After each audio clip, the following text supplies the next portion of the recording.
Amy, you might be on mute. I'm happy to be with you. Sorry about that.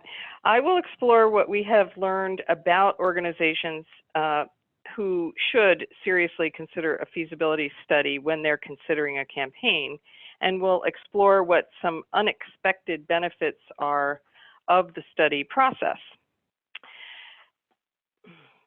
Okay. And okay, so why should you undertake a feasibility study? There are certain situations where a feasibility study is clearly indispensable. If there's any question about the community's acceptance of the project, a feasibility study will help you understand what those concerns may be. If there is if a lead gift has not been clearly identified, a feasibility study will help you determine if there are prospects for that lead gift. If there's not a clear first choice for a campaign chair, a feasibility study will suggest people through the interview process and through our own assessment who would make candidates for an outstanding campaign chair. If there is uncertainty about whether the campaign can succeed in the first place, a feasibility study certainly will help you identify that as an issue and point to where you need to address any concerns, challenges before you would go forward. When considering a feasibility study, it's helpful for an organization to agree on what a campaign will involve, because the feasibility study is informing you as to whether you're going to be able to undertake the campaign. So a campaign is a special and intensive fundraising effort directed at achieving specific goals within a specific time period. It should also flow from organizational planning, like Wendy discussed, and be based on a solid leadership commitment. And it should add value to your mission. In other words, there's a transformational aspect to success in the campaign, enabling you to do what you set out as your campaign purpose goal. A campaign will also involve some form of one-time major gifts and should move donors to thinking in philanthropic investment terms. The size of a major gift, of course, is relative to your organization. It could be $5,000, it could be $50 million, depending on your donors and your organization. But overall, it's important to understand that a campaign creates urgency and creates a very public set of milestones that you need to hit. It's not business as usual, but rather a huge step forward. So how does the feasibility study help you? Well, the ultimate return on investment in a feasibility study is a comprehensive roadmap for moving ahead.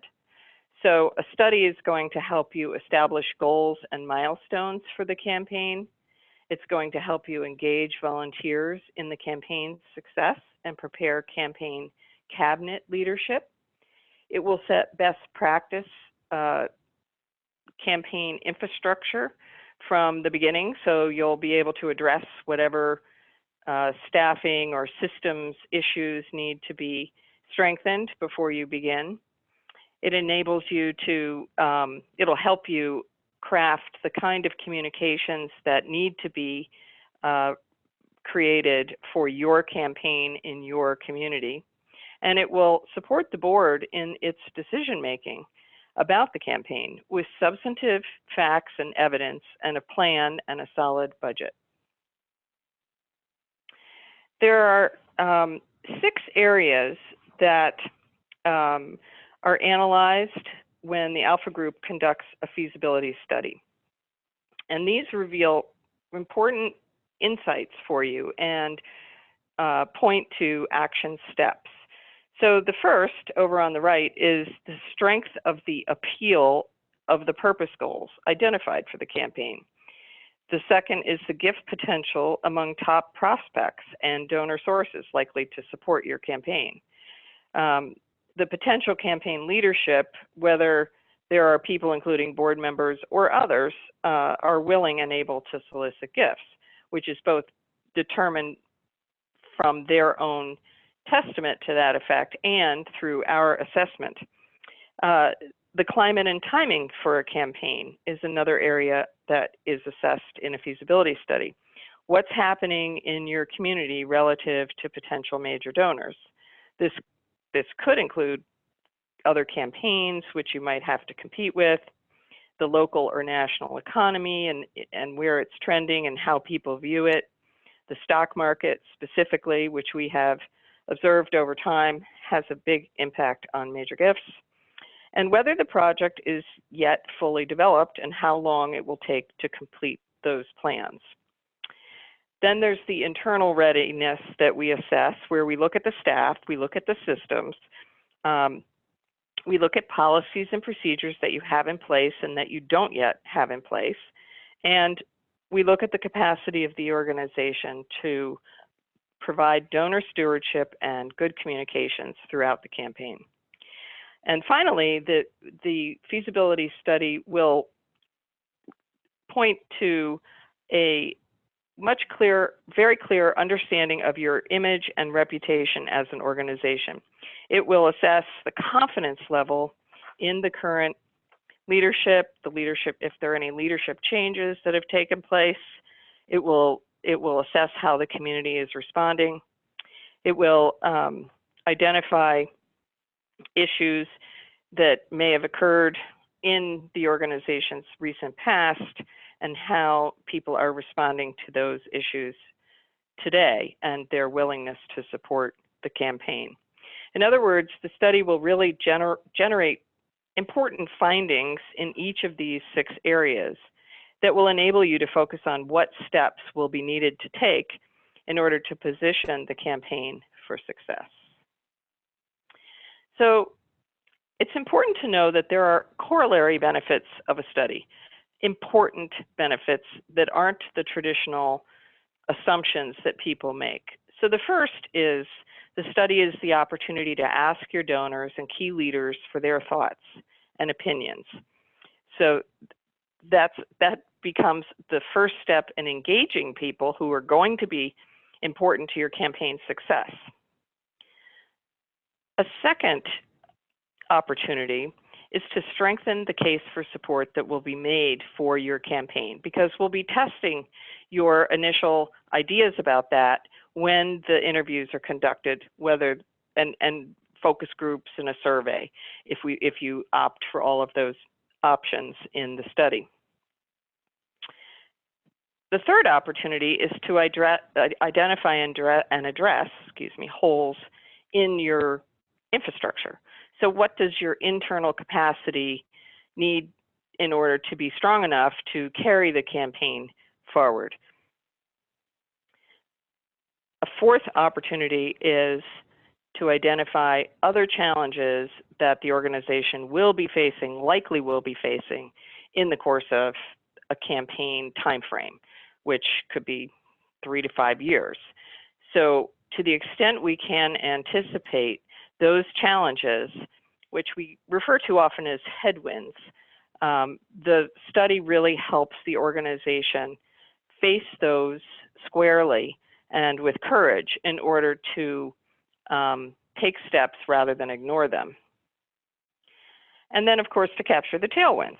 So maybe there are significant developments in your community, in your region, in your state, in the country that are relevant to the mission and vision of your organization. So perhaps timing is a factor that would be assessed to help a board decide when to launch a campaign.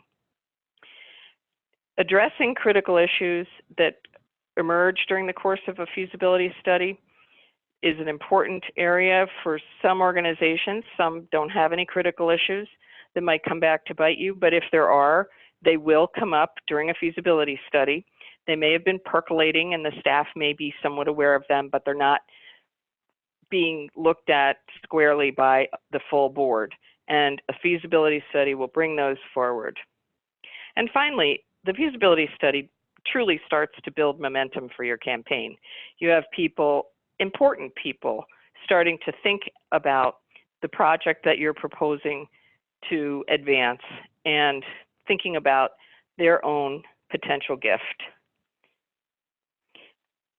One of the most important benefits of a feasibility study is that you're gaining consensus among the leadership around the key issues that need to be agreed upon.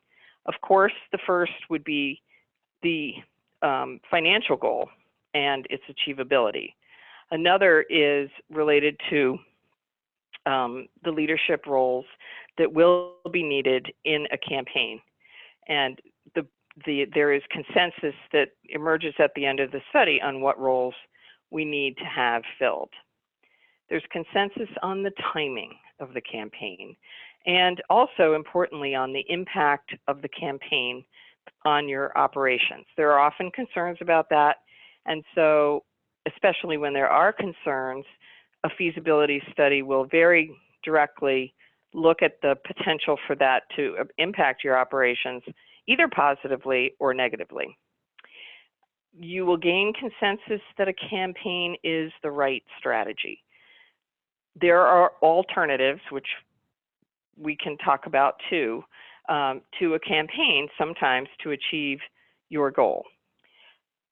You'll gain consensus on the key potential donor sources and specific donors who will be needed to advance the campaign. And you'll gain consensus on the type of campaign to undertake. For example, you might have a very clear purpose goal for your campaign to build a building, but there are a lot of campaigns that aren't about that. They may be focused on advancing certain initiatives, building an endowment, starting some new program in a different part of town, or you may decide that your campaign is going to be, instead of focused on one purpose goal, a capital goal, it will be focused on a comprehensive set of goals to include all of your operations as well. So it's called a comprehensive campaign. And then you would gain consensus as well on an alternative to a campaign if the feasibility study determines that a campaign is not warranted at this particular time for any number of reasons as a result of the assessment that's been done. Now, just to be clear, what happens in a study? A study generally takes about 3 to 5 months. Usually that depends on the number of interviews, the schedule of participants, and even the time of year you schedule it due to weather. But these 8 other items are generally incorporated into the steps of a study, starting with creating a background document, a briefing document, which is your preliminary case for support that we test with your potential donors to the campaign. Then there are interviews conducted, generally between 25 and 60, again, depending on the proposed goal for the campaign that we're testing and the known or unknown quantity of your top 10 gifts that you would need for the pyramid of a campaign to be successful. When the Alford group conducts a feasibility study, we always convene an oversight committee, which is a group of people from your organization. It might include people from your board. It might include some staff. It might include some potential donors who are not on the board. They may be former board members. They may be potential board members, but they are certainly people whose potential gift to the campaign or influence in terms of the campaign are critical to its success. We conduct an internal assessment in order to understand your staffing capacity, your systems, and your policies and procedures. We evaluate your data on your donor history to understand if there are trends. What direction are they going? Is your stewardship program showing results in retention? Are there traditional, almost predictive ways that people become donors and major donors in your organization, so we can learn where to look for where they're going to come from in the campaign. And many, many, many other elements of data analysis are part of the feasibility study, and they reveal wonderful insights to help figure out where your gaps are and where your opportunities are. In addition, depending on the particular organization and what they feel is the right number of people to engage in the process, we will conduct roundtable discussions with segments of stakeholders. We would conduct a survey if there is a large membership organization where the membership is invited to give their advice and opinion on the plans that the organization will be able to advance through a campaign. And there are other steps a feasibility study can incorporate, such as benchmarking and others, depending on what the organization's particular situation may be. The results of a study really are broken down on the left-hand side here in terms of findings, analysis, and recommendations. Detailed recommendations include the list of bullets on the right, obviously a recommended goal, recommended leadership, recommended prospect sources and lead gift prospects, stewardship and communications plans, infrastructure needs to strengthen your internal capacity, a timeline and milestones, and a budget. And I want to end by talking about some of the misperceptions about feasibility studies. And if you're a staff person in an organization and you're thinking about, wouldn't it be nice to engage the conversation with the executive director or the board about a potential campaign, you're likely to have to answer some of these misperceptions. The first is that a feasibility study is just about the goal, finding the goal, how much money can we raise? And as we've discussed, that is not actually the entire purpose of a study. And other people think it'll tell us what we already know, and in rare cases that might be true, but more often insights gained make possible really strategic decisions going forward in a campaign. Or that we can conduct the campaign in-house, that is often raised, and we can talk about it later, but our experience is that interviewees are much more willing to be frank and honest with people who are not insiders. And ultimately, the misperception that it's a waste of time and money. And you're about to hear from two clients who will give you their perspective on what happens when you do a feasibility study and what happens when you wait. So with that, I'd like to turn it over to Kathy Slaughter from the YWCA. And Kathy, I'm going to let you tell us about how the YW used the feasibility study and the impact it's had on building momentum for your campaign. Sure, thank you very much. Let me just start off by saying that we are a social justice organization committed to eliminating racism and empowering women. We provide comprehensive domestic violence services that help keep women safe and help them heal from trauma and abuse and move forward.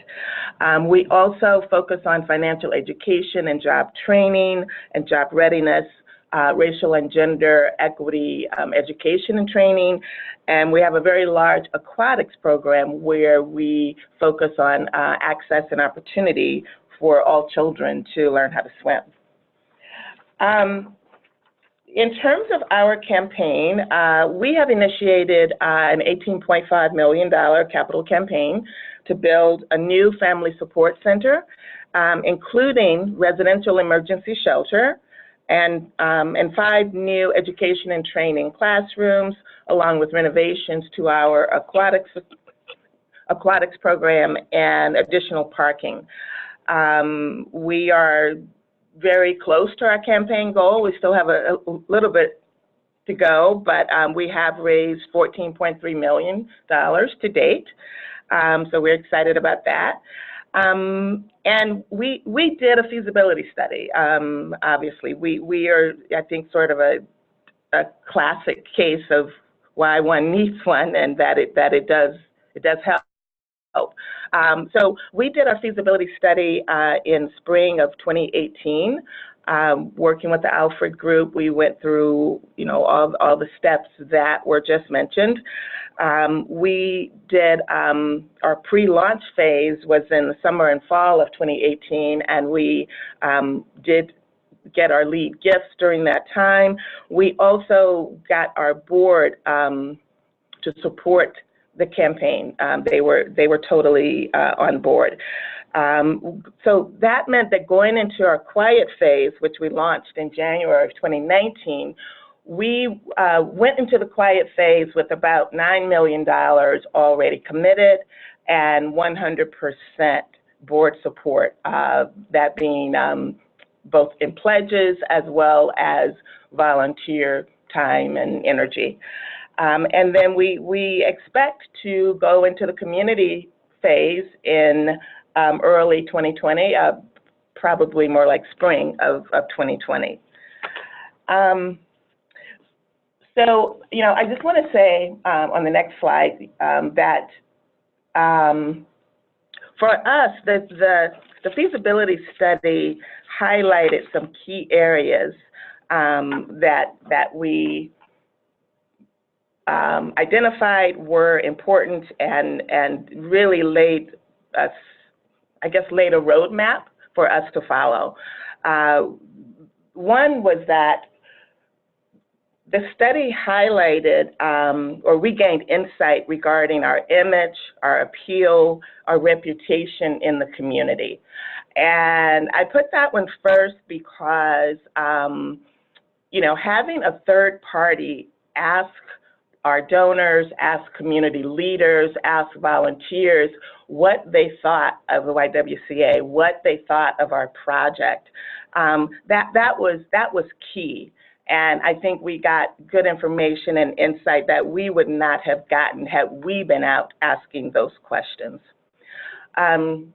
Number two, we definitely identified the gift potential, and that's obviously the reason, or a key reason, that you do a feasibility study, is to see, can you raise the amount that you think you can raise. And it was during the survey or the feasibility study that we identified our lead donors, and we identified others who would become lead volunteers, willing to be ambassadors out in the community for the project, and really we identified those people who would be loyal and supportive of the campaign.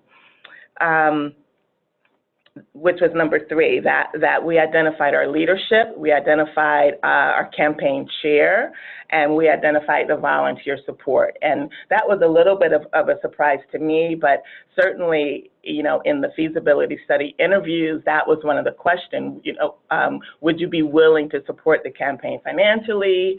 If asked, would you be willing to volunteer in the campaign or on some level? And so people, our donors, were able to identify themselves.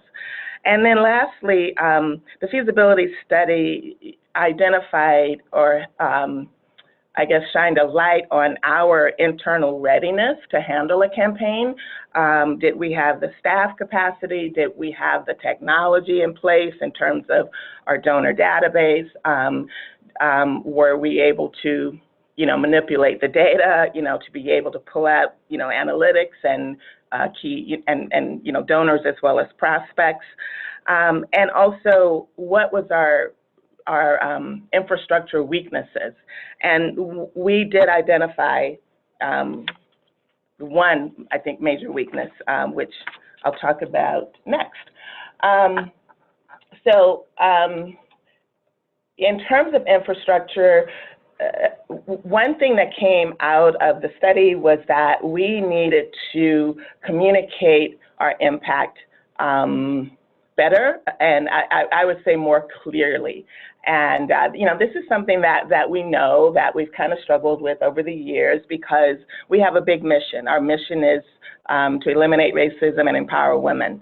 And it's a mouthful, and it's hard to, you know, sometimes communicate what we do without naming all of our individual programs. And so we know that we need to communicate impact, and the feasibility study just highlighted that. It emphasized that and said honestly that we need to do a better job of that.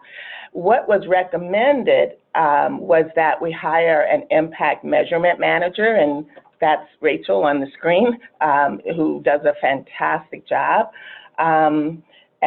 To enhance our program data. We certainly do program evaluation, we you know, do pre and post testing, et cetera, but how do you communicate that data across all of our programs? And the study highlighted the fact that we needed to hire someone who could do that, and that person could be, you know, charged to the campaign, which was wonderful.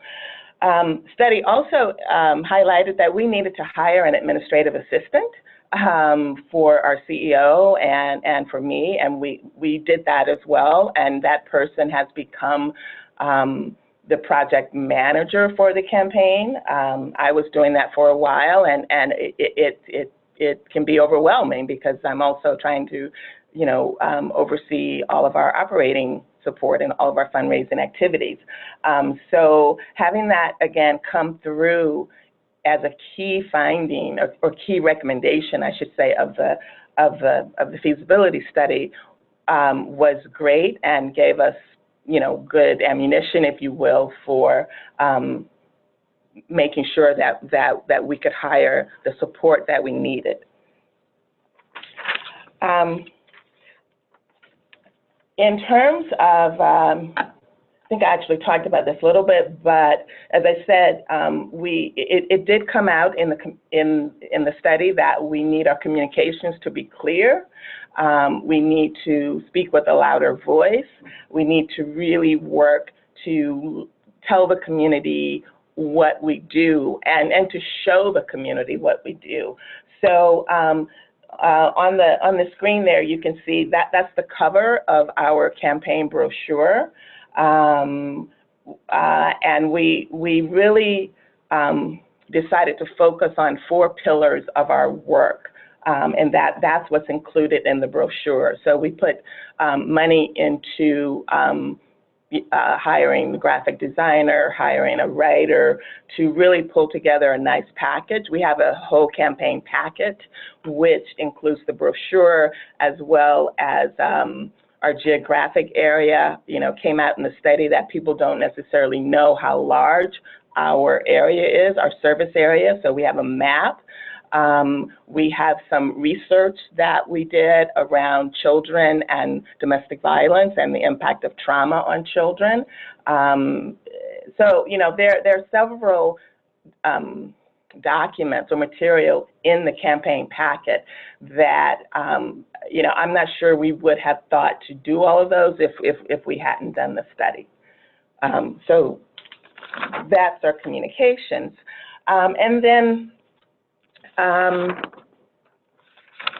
in terms of donors and donor sources, that was definitely identified by the feasibility study. 92% of the donors that were interviewed said they would support the campaign. That was amazing. Again, I'm not sure they would have necessarily told us or shared that with us had we asked that question directly, or maybe they would have, but then it wouldn't have been true. But, you know, I believe that they were quite candid with the interviewers. And as I said, we did identify $9 million in lead gifts before the launch of the quiet phase. We got the board involved. We got them 100% committed and invested in the campaign. Another outgrowth of the study that we saw was that 46% of the interviewees said that YWCA is one of their top 3 giving priorities. And that was just something that we honestly did not know. So again, to have that research uncovered was great. And then, as I said, we certainly saw that we have very solid, loyal volunteer support, whether that's board members, whether that's various committee members, whether that's community leaders who we partner with. All of those people were interviewed in the feasibility study, which I think was another huge advantage, that Alford Group could go out and talk to various stakeholders about us and about our work, and they responded so positively. It was great having leaders and donors invested in our success at the very beginning. This is one of our committees, Hard at Work. It's one of our best. It's one of our best committees on the board, I think. They were invested, and they stay invested. And also, our donors have remained invested. So the study gave us a reason to go back to those participants and to thank them, and to fill them in on next steps, and then to continue to cultivate them, and eventually to solicit them. So I would say that the donors who participated in the feasibility study have in fact become our earliest campaign donors. This is that same committee having a good time, but I can assure you that if we had not done a study, we would not be having a good time right now. There would have been high anxiety about where we were going with the campaign. Could we do it? How much money could we raise, et cetera. I feel like we would have been guessing all the time. So yeah, it was extremely helpful to us. Thank you so much, Kathy. Mm-hmm. Thanks, Kathy, for sharing that story. Now we're going to talk a little bit about not studying. I think we all agree that it's a good idea to have as much information that we can have before launching into a campaign. That old adage, ready, aim, fire, is always better than ready, fire, oops, now we better aim. However, there are circumstances when a traditional study is not practical or even necessary. And in these situations, there are some alternatives to consider which can provide you some of the information that Amy talked about earlier. One situation, the first alternative, next slide, please. One situation where a study might not make sense is when the amount you need to raise, the projected goal, just doesn't justify the cost. If you only need to raise 1 or 2 million, the cost of a traditional study is going to bite into that goal quite a bit. And frankly, a full-fledged campaign might not even be the best approach. In other situations, some nonprofits are simply campaign machines. They do one successful campaign after another. They have large campaign-savvy staff, loyal, strong, major gift donor base, and they have the confidence in the reliability of these donors to support the next campaign. And finally, a traditional study may not be necessary if the lead gift and a number of other large gifts have already been secured. And I don't mean you think you know who these people might be, but that you've already had a conversation and they've already committed to the effort.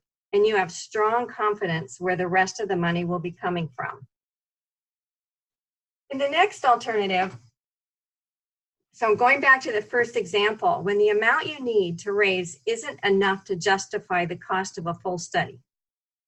In this case, a mini or an abbreviated study by a third party might be in order. This smaller, less expensive version will provide some of the basic information you need to move forward and give you confidence that you have the necessary leadership and donors in place to be successful. The cost of a full study can be reduced by eliminating the volunteer oversight committee process. However, as Amy indicated earlier, engaging volunteers in the study process really does help set the stage for a successful campaign. But you can move forward with a smaller group, an inside group of volunteers, likely from your board, to help identify and open doors to your interviewees. There'll also be fewer interviewees. And with this limited number, it's critical that you have the right people that your consultants are talking with, those that you think can make the largest gifts and or be some of your volunteer leaders. The cost will also be reduced by a less comprehensive internal review of your organization, and likely won't include any data analytics on your existing donor base. But you'll still get some information that will help you to create the best fundraising strategies moving forward. In the next alternative, shareholder conversations, let's say your organization is going to launch a campaign no matter what, without a study. Maybe your CEO or board don't want one. Maybe they don't believe in them. Maybe you don't entirely believe in them, but still, you wish you knew more information about what your volunteer and donors think about the organization. Having an independent third party engage in private conversations with these stakeholders can be helpful even if after the campaign has left the starting blocks. They already know that you're in campaign, that this effort isn't testing the appeal of your project or even the feasibility study of the campaign.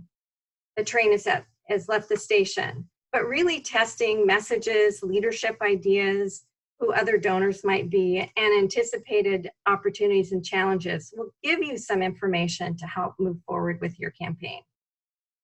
And the last one, a mid-campaign assessment. So let's say you launched into a campaign without a full study or a mini study or any kind of process to acquire input from prospective donors and volunteers for whatever reason. It doesn't really matter. And well into the campaign, you're struggling or you're stalled. In this case, a mid-campaign assessment can help. And that's what we're going to dig into a little deeper today. It can help take stock of where you are with the campaign internally and externally. It will include an internal evaluation of your current strategies, what's working, what's not, and your progress to date, as well as include an external interview process to collect impressions of your campaign volunteers, board members, and current and potential donors. It should evaluate a number of areas. Your overall campaign structure. Is it working? Is your staffing structure and your volunteer structure working, floundering, or non-existent? What is your progress to date? How much have you raised? From how many donors? Have all the early gifts kind of been cherry-picked and now you're not sure what to do? Is the case material appropriate? Are people resonating with it? Is it concise and compelling? Is it meeting your needs? Are the right volunteers on the bus? Do you have people working on your behalf who have access to and influence with those you hope are going to support the effort? Are they excited? Are they committed? Do they follow through on what they agree to do? Are you providing them with the tools that they need to be successful? Do you have a process for identifying your prospects? Do you have enough for your goal? Are you prioritizing them in the right way so that you are getting gifts at the highest level in order to inspire others?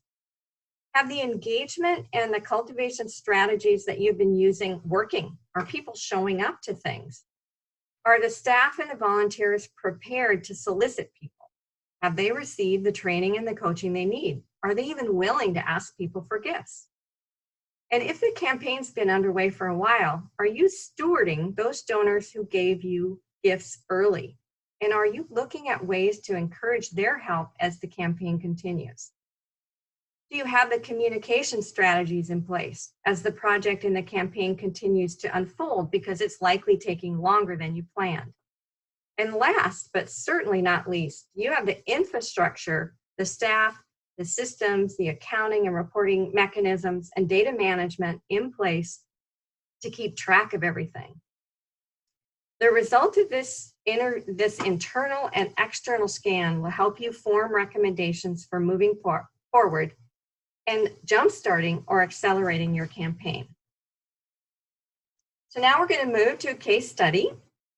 Several years ago, the Alford group began working with Hugo House, a literary center in Seattle. They were in the middle of a campaign and invited us to do a mid-campaign assessment to accelerate their effort. So now I'd like to ask Tree, the executive director, to share how a mid-campaign assessment helped get Hugo House back on track and finish a very successful campaign. Tree? Sure. You know, when we started this conversation, you said something about that slide that showed the process. We did not come out of a, thank you, Wendy. We did not come out of a strategic plan to do this process. It was rather thrust on us by the property owners and founders of the organization who had long since left the board. But they had purchased an old Victorian house where we had been operating for 20 years rent-free. And in the meantime, town had gentrified, property taxes soared, and it was time for them to get some kind of return on their investment. They gave us a really generous offer of a major discount on the sale of a shell and core on the ground floor of a new building they were building, plus $1 million toward a build out. So the board examined their options, and we thought, well, it's possible we could rent a space somewhere else. We could plunge ahead with a capital campaign. We could close operations, just leave. And during this time, I felt fairly certain that a study would show we were not ready. We had a very small board. We had very limited capacity. If we did a feasibility study that came back and said we had work to do for the next 5 years, we didn't know where to go. So we decided, the board decided to plunge ahead without a study since the options seemed so dire. So we just had to go for it. We knew what we wanted in a new space. We'd done extensive research with our constituents. We'd done facility needs planning and had started working with architects. We had actually gone so far as, new slide, to write a case statement with a, we had prepared a beautiful printed case statement, brochure, campaign material. The board had contributed, and we had done some fundraising. Then costs started coming in higher than we had originally planned, which provoked a lot of board anxiety. We had not done a study, so they felt we didn't have a plan. We realized they had absolutely no confidence in the project, so progress slowed down.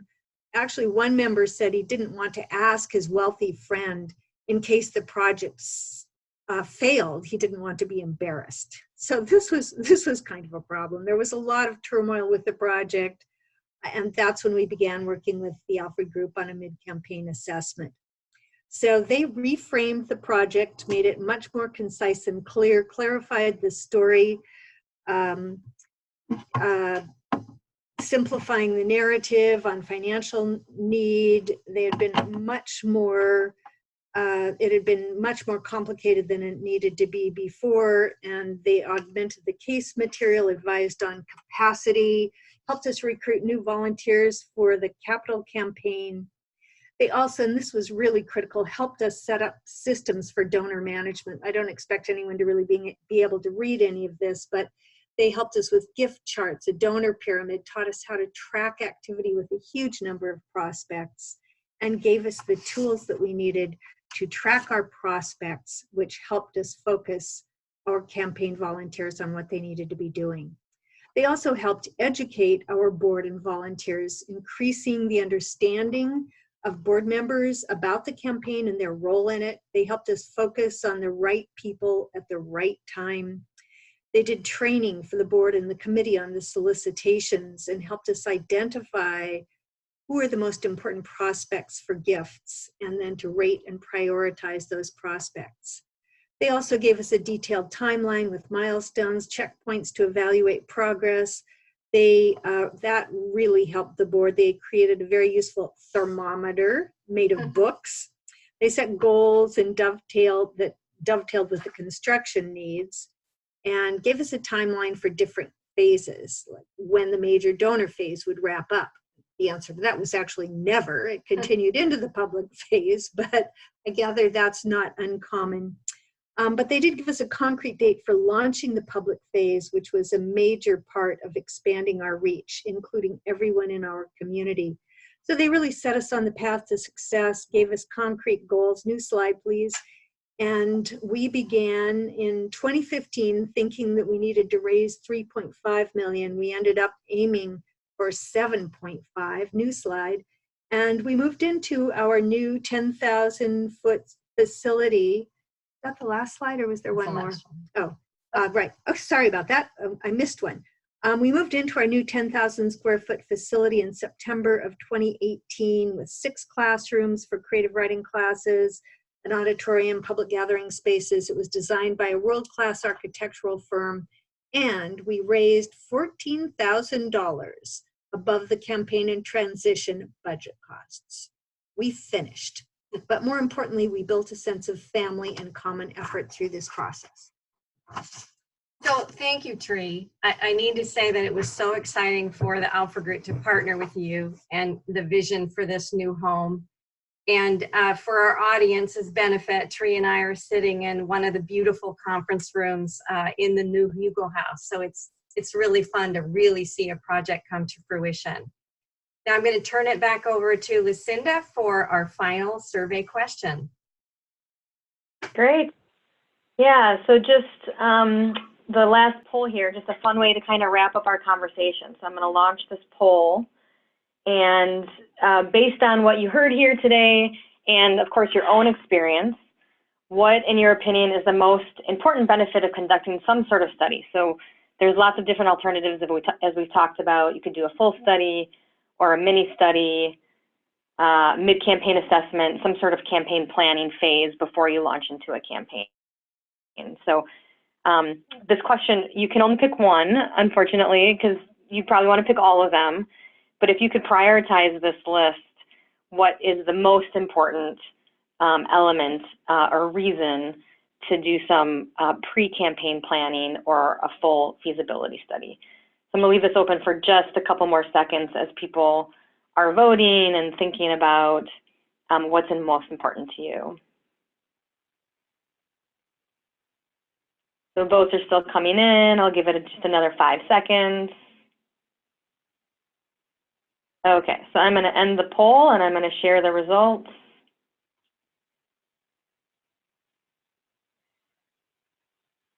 So it looks like the top choice here is invest potential campaign leaders and donors. That's really interesting. I mean, I think every single one of these got at least one vote, and they're all important. So that's really interesting that one came out on top, and that is something that we talked about. So that's great.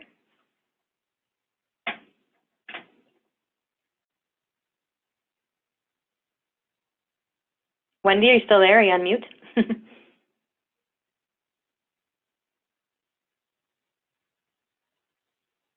Oh, well, Wendy must be on mute. So I'll kick off the Q&A. So we only have a couple minutes left, but we do have a couple questions that came in. So I want to get to those quickly before our time runs out. So one question that came in, I think, is a really good one. And this participant says, campaign postmortems. And here's the question. What was lacking for campaigns that don't make their target goals? So we gave a couple really good examples of Kathy's campaign that is about to meet its goal, and Tree's campaign, which was successful, but maybe Wendy or Amy, for other campaigns that you've been involved in or heard of, what are sort of those elements that should be looked closer at next time? This is Wendy. We often say to clients that there's 3 things that make a campaign successful: volunteer leadership, and volunteer leadership. If you don't have the right volunteers with you along on the journey, even if you have a number of major donors out there, if your volunteers don't have access with them, influence with them, aren't willing to reach out to them, it doesn't really matter because you don't have a way to get to those donors. You have another one, Amy?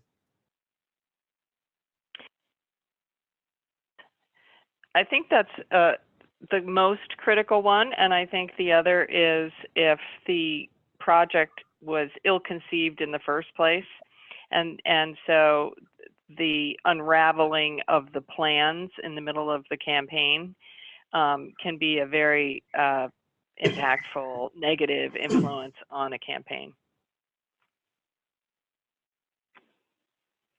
And another question that's related to leadership, actually. What would you tell board members who cringe at the word study? You say feasibility study or study, and they just sort of cringe. But of course, they understand that as an organization, we need to undergo significant planning and preparation before just launching into a campaign. So do you have any advice for treading those waters among board members? I think Kathy or Tree should try and address that.